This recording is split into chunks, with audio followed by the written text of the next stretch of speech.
Good morning, good afternoon, good evening. Welcome back to Slang of Ages Podcast here in season 8. And I'm privileged to have Ron Blake back on the podcast. He was here last year to talk about his brilliant album, Mistaken Identity.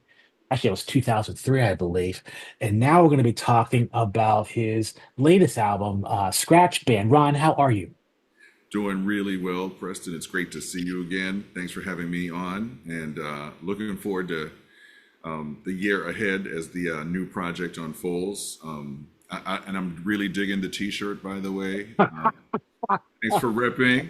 Yes, mistaken identity. Yep. I've still got And a I, whole closet full of them, so come on with it. Come on with it. They're on my Bandcamp site. and also, I mean, Mistaken Identity came out on vinyl as well. So I have a vinyl copy here somewhere in this room. Absolutely love the album. And I wasn't expecting Scratch Band to come out so soon because I think Mistaken Identity was the end of 2003, and you had had a long hiatus of recordings before Mistaken Identity. Yeah. Then I saw the notice that this came out, and I was really intrigued. I was also really pleased about so many original songs on the album. Talk Mhm. about how this album came together. Scratch Band. Um, well, Scratch Band. I mean, I did release it 2 years, I think, almost 2 years to the date after. Well, just less than 2 years after Mistaken Identity, and I it, just to roll back a little bit. Mistaken Identity, for the most part, was recorded right before the pandemic, and then there was the pandemic, so there was a delay in getting the album out to the masses. Scratch Band was actually born in the pandemic. That's really what how it came about. Ruben Rogers, the bassist on the album, and he also appears as a guest on Mistaken Identity. Came out to we were just, I mean, I was fortunate to be working at SNL. We continued going during all of that, but other than that, the world had sort of stopped, especially here in New York. So we found a studio in Brooklyn, mutual friend Andy Taub at Brooklyn Recording, that agreed to let us come in, since we thought, well, let's just get together and play, because we're not doing that at all. So the first part of the album, or what you hear as the duets on the album, were done in January of 2021. So pretty early on in the lockdown, and that was we were they agreed that that was a safe enough thing to do in the space that we had, and everyone could be isolated and all of that. So that was the beginning of the project. Once we spent a day together doing that and listened back, we decided we should finish this. We should put this out, as its own thing. But it was, yeah, it pretty much like Mistaken Identity, and I'm glad to say, for both of these records that I started a new label. I hadn't recorded in 15 years. I think going into the studio and just documenting and just having some form of expression at this time during that period was more important than a definite goal per se around, okay, this project is going to be this, and this is the theme, and this is, it really was very organic. And once we came up with, obviously there were things that we wanted to reference. I mentioned, or I may have mentioned that, I had invited, for example, Another Level that we recorded as a duet, Roy Hargrove composition on Scratch Band. Mhm. I had spoken to Roy months before he passed away about being a guest on Mistaken Identity, and that didn't happen. So, there are those kind of references and things that came up as we were putting material together to make it a more personal experience. Obviously, like I said, we had a lot of time, and we were coming from a very, sincere, I think, well, I think we always are musically when we get together and play, but there was so much going on at that time. So that was the start of it.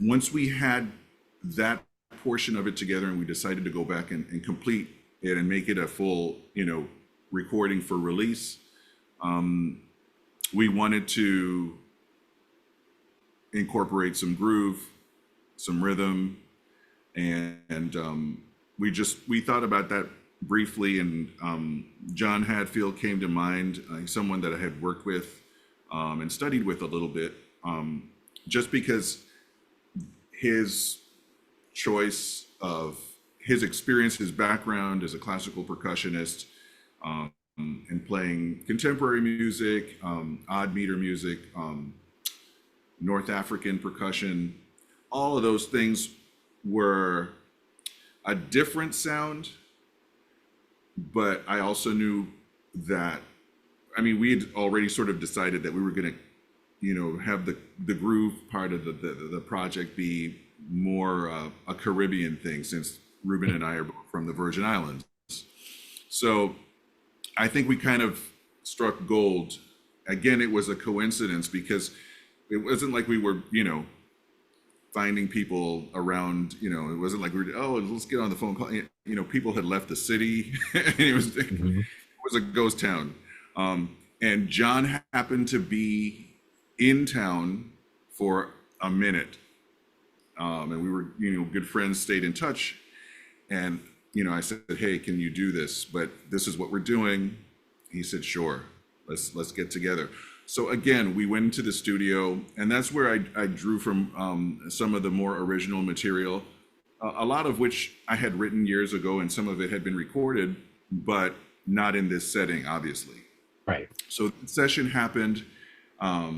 Actually, that session happened on September 15th of 2021. It popped up yesterday on my phone, and I saw a picture up from this session. And I was like, oh wait, wow, anniversary, yay! So that was the second session, and from there we just kind of let it develop, and from I would say from there, again, no real intention outside of putting forth the best music that we thought we had and the best sound that we thought we had. So that's how the record started. So yeah, 2 sessions in January and September of 2021, and then the name and everything kind of came afterwards too. And we can get into that as well. But so that's a very long short story about the project how the project came to be. You mentioned though you had no master plan when you started the project, but it seemed as if you did, because you recorded in two sessions, as you Uh-huh. mentioned, September 15th, and then before that, January 22nd. But did you record the non-originals in January and then do your originals in September? Is that how it worked? No, no. We recorded some originals as duets. Okay, I okay, believe okay. Grace Ann, which was Yeah. also featured on Mistaken Identity. Um, we recorded that. We recorded, let's see, Body and Soul as a duet. Another Level we did as a duet.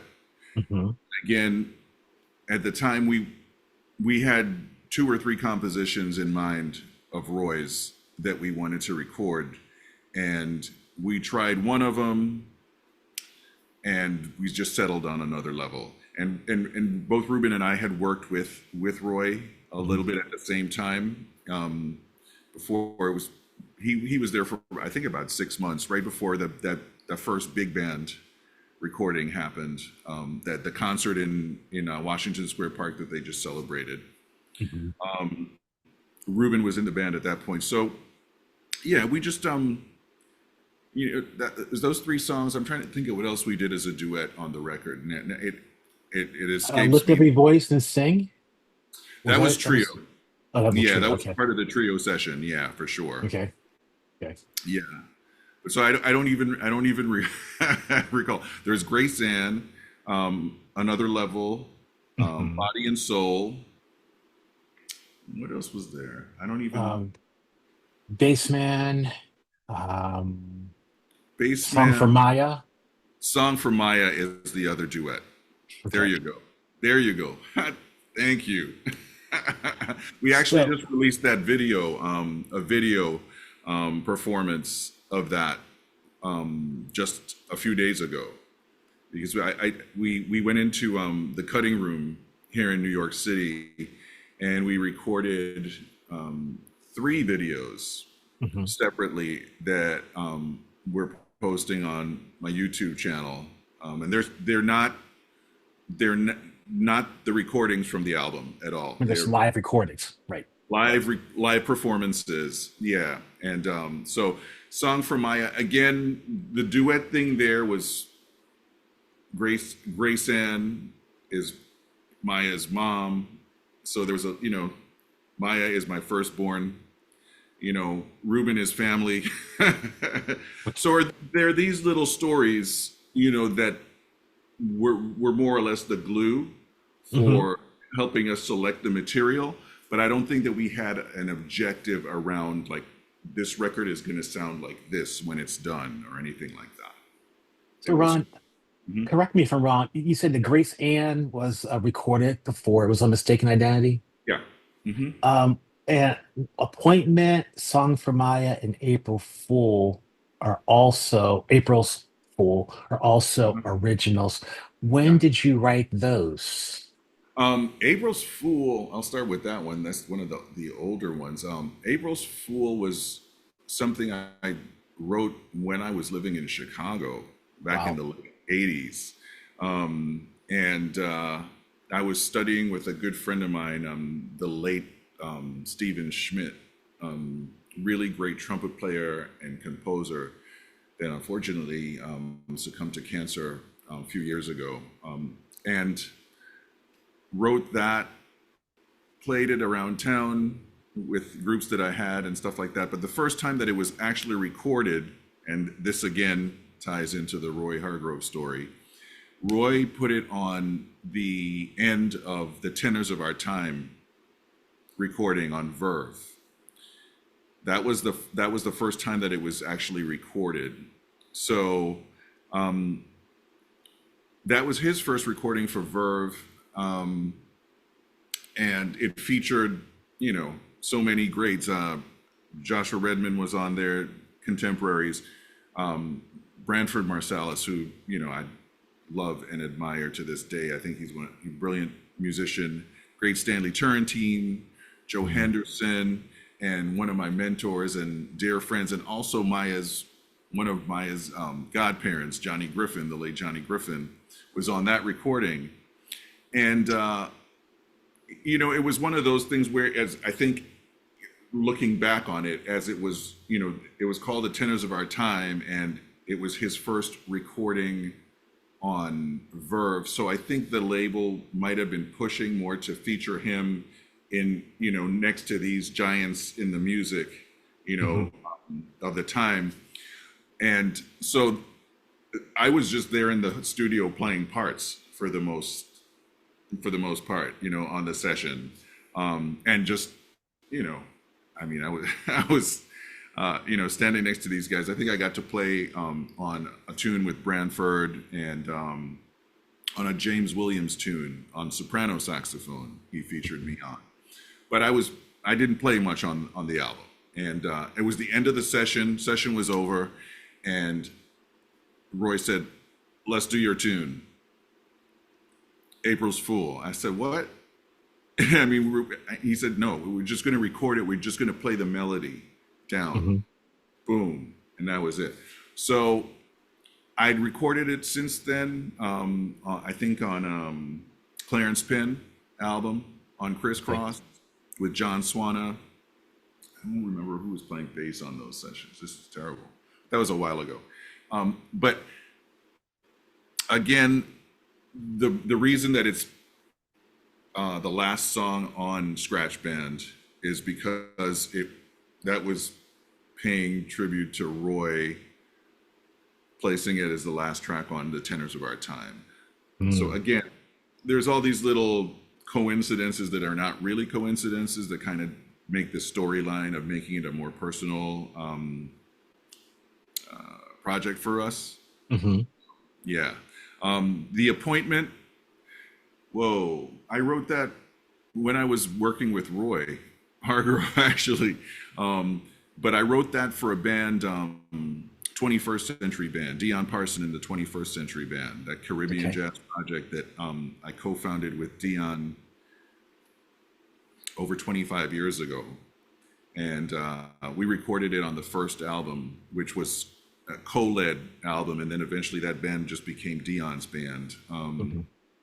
So that's where we performed it there, recorded it there, and we've recorded it live, I think, on a few of the Live at Dizzy's projects. So nothing was really new. And again, some of that had to do with us just wanting to have very familiar music so that we could just explore the sound of the duo and trio in approaching the music. Hmm. So we didn't want to well, maybe I wouldn't say we didn't want to. I mean, circumstances being what they were, I felt like it was, we sort of agreed that it was better for us to just lean into stuff that we were familiar enough with so that we could just explore the possibilities of developing the group sound. Yeah, you say nothing is really new, but it is because it's new to the listener who's never heard these versions of these songs. True, for sure. Um, and the arrangements for not only your originals, Mhm. but the arrangements for the covers they're wonderful. And Oh, there's some which I'm familiar with, some which I'm not. I mean, of course, Body and Soul, I know that pretty well, but yeah, didn't know Another Level, yeah, and that's a great Roy song. yeah. I think it's on the Family recording on Verve, which was the last recording I did with Roy before he started doing the Cresol project. Okay, Yeah. and I'm not sure where did Bassman come from. Yes. Okay. So as like I said, we sort of decided that if we were going to do the saxophone trio thing, sax, bass, and drums, that it probably didn't make a whole lot of sense to do the very traditional, straight ahead, swinging sort of thing, because it's been done so well, and we just wanted to lay into something that felt like home. I think, and Bassman was a huge hit for a calypsonian by the name of the Mighty Shadow from Trinidad and Tobago. I believe he was from originally, and in 1974. And you should go to YouTube and look for a live performance of him doing it. I'll try to find it and send it to you. It's really Okay. fun. But I think it was during the I don't remember because it's so long ago. I think I was 8 or 9 years old when I went to my first Calypso tent during the carnival season in St. Thomas, growing up in St. Thomas. And my folks took me to the Calypso tent. You know, they would put together a local band and rhythm section, people from all over the islands that played with a Mhm. lot of the big stars of the day. And this is when, Mighty Sparrow was still alive. He's still alive, actually, but I mean, he's in his 90s now. But he was like in his heyday, Lord Kitchener, Chalk Dust, Calypso Rose, Lord Nelson, Short Shirt, Shadow. These were big Calypsonians, and then there were the local Calypsonians, and they all had they competed in a competition Mhm. to be crowned the Calypso king or something, or queen or something like that of the. and they would come out and do their 2 or 3 songs, whatever their hits were that were competing for like the Road March or their big hits. And I saw at my first Calypso tent, I saw Shadow perform his hit Bassman, and I fell in love with the song from day one. And I was really knocked out by his performance.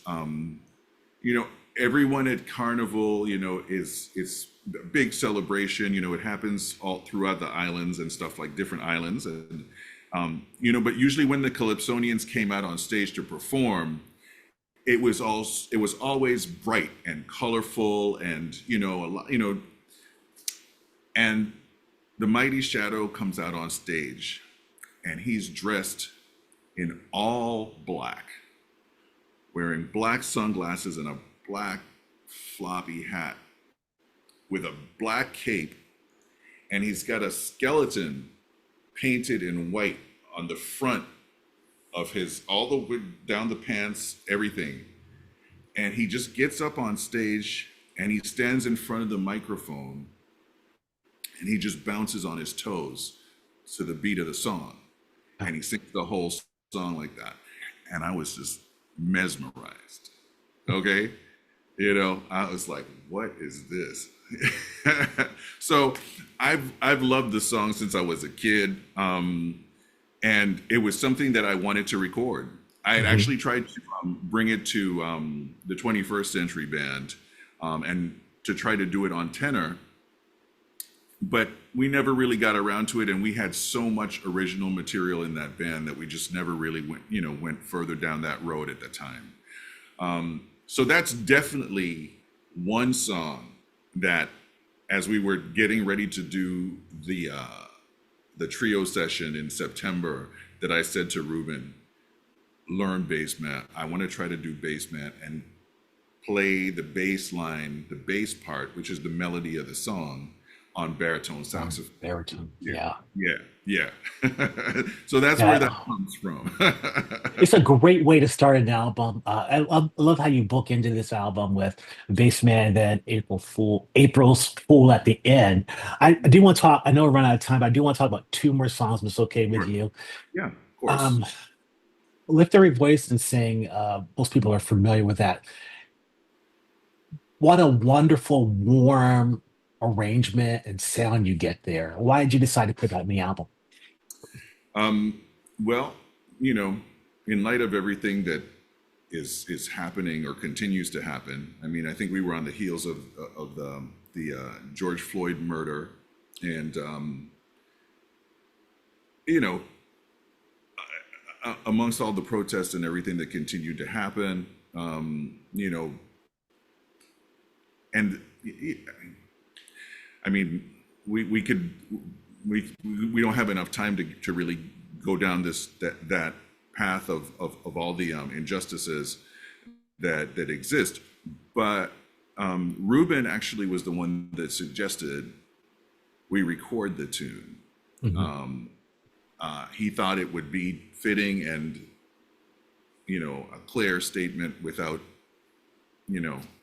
just a clear and obvious statement, to uplift and recognize the greatness of us, So, and I actually must say that I have to give him credit for the arrangement too, although he, we did it together, but I think it's, I just love the fact that he trusted.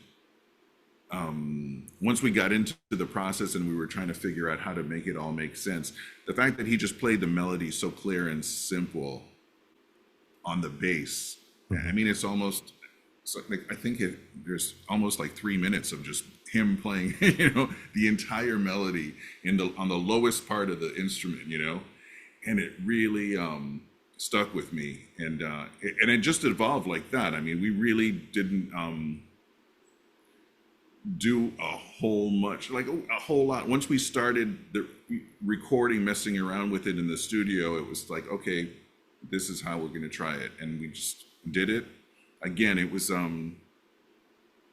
pretty organic, I would say. So I'm glad that we had the chance. It felt really good. It feels really good to perform it. We've had a Mhm. chance to play it now a few times live, and it's the first time we're playing the music since we recorded it. So obviously things are going in evolving. You know, Right, right, right. So the last song on my list to talk about is La Conga de Wada. La Conga de Juana. La Conga de Wada. La Conga. Uh, Great Cuban songwriter by the name of Kelvis Ochoa. And I performed in the house band for an event at BAM, Brooklyn Academy of Music, celebrating Cuban music some years ago. And they celebrated all just not very traditional, Cuban jazz or that it was pop music, it was pop artists, folk artists. It was a wide ranging rock, just all sorts of Cuban artists coming together, and how the influence of their music, their local music and traditional music influence other genres and stuff like that. And Kelvis was a guest on the performance. Very simple, clear, beautiful Mhm. melody. I don't speak Spanish. I don't even really know. I've had it translated. I know what the song is about now. But I remember hearing that song again. That was one of those almost like Bassman, where I heard the song and I said to myself, I have to record that one day. Right. So that's how that came about. And yeah, I mean, the only other thing that I would say about the album, just in terms of the choice of instruments, that again also happened pretty naturally, Preston. I mean, I had the soprano, the tenor, and the bari in the studio. I knew that I was going to record Bassman on bari, Yeah. and I knew that we had already done Grayson and Body and Soul on bari Mhm. from the duet session. So you know, there was no, there was no plan, but it just so turned out that, just more than half the record is on baritone saxophone. And I'm glad that I'm finding, like, hearing myself in this context playing that instrument now, because I've, Mhm. for so many years, for 20 seasons, and before that, I played the baritone saxophone too in a band called Yerba Buena. Um, but it was a different thing, Mhm. especially in SNL. Um, so finding my voice in a more intimate setting like this on that instrument has been a really wonderful journey for me so far. I really love the variety of sounds you're getting from your different horns, and the arrangements are wonderful. Thank Some you. of these, like I said, the original compositions, most of which I've never heard before, um, which are great, but also help me as a listener want to go back and find the ones that you've done before, the versions before, which is good. So, nine wonderful songs. This one you produced yourself, Hmm. and Andy Taub again recorded at Brooklyn Recording Studios. He also did Mistaken Identity there. So it's a wonderful album. Ron Blake scratch band with Reuben Rogers and John Hadfield. Ron, anything else you want to add? Just I encourage everyone to check out the music. Check it out some more. I plan to get vinyl out just for you vinyl lovers. I will work on that. As the demand for CDs has sort of diminished, I didn't do a huge push for CDs except at performances. Mhm. So it's streaming everywhere. Go check it out, enjoy it, and I'll work on definitely getting some really hip merch, including vinyl. The thing with it, it's kind of interesting because I wasn't thinking about that when we were in the studio. It's a little bit longer than Hmm. Mistaken. In fact, if you look at Mistaken Identity, if you look at the CD or you look at the streaming list, you notice that there's a couple songs omitted from the vinyl, Mhm. you know. And it would be the same with Scratch Band. But I don't think I can do that. So it'll be sort of like, I got to figure out a way to do it that makes it make sense. I like the sequence, on that is there. So I'd like to figure out some way to make that happen on vinyl. But I should say something before I go about the title and the Yes. reference, Thank you. Scratch Band. Yeah, I would be remiss if I did not mention that. Listening to this music as once it was done, it was mastered and we had the sequence and everything, and I was trying to come up with a title. Listening to the music felt, not sounded specifically, but felt to me a lot like music that I listened to growing up in the islands. And local bands were often called scratch bands that played a specific or a kind of music, often traditional songs or some original songs as well. And there was always a message in the music, oftentimes political or just storytelling kind of, as I've come to learn, because as I've reached out to a few people back at home to give me a little bit more insight into the history of scratch bands. I've learned that, for example,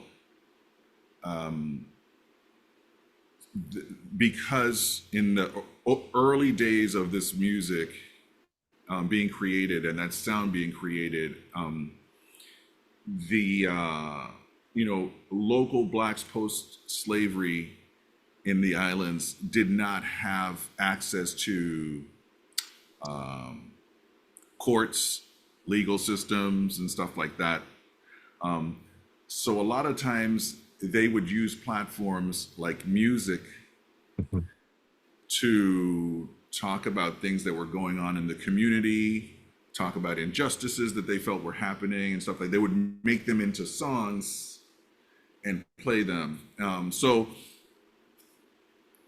I kind of, although I learned that after I named the record Scratch Band, I kind of feel like the intent of the project kind of lends itself to the same kind of thing. I mean, there's a story there.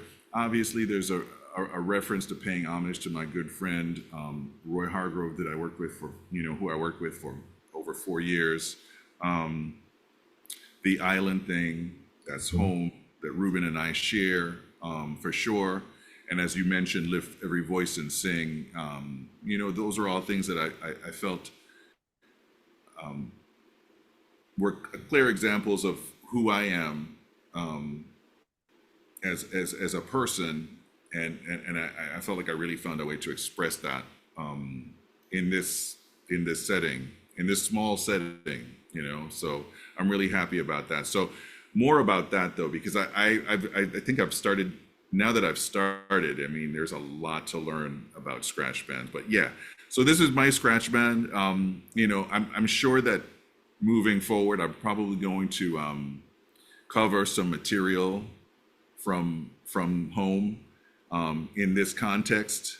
But I will always continue to try to develop my voice as for lack of a better word, jazz, musician, improvising musician, playing this music as I've done for,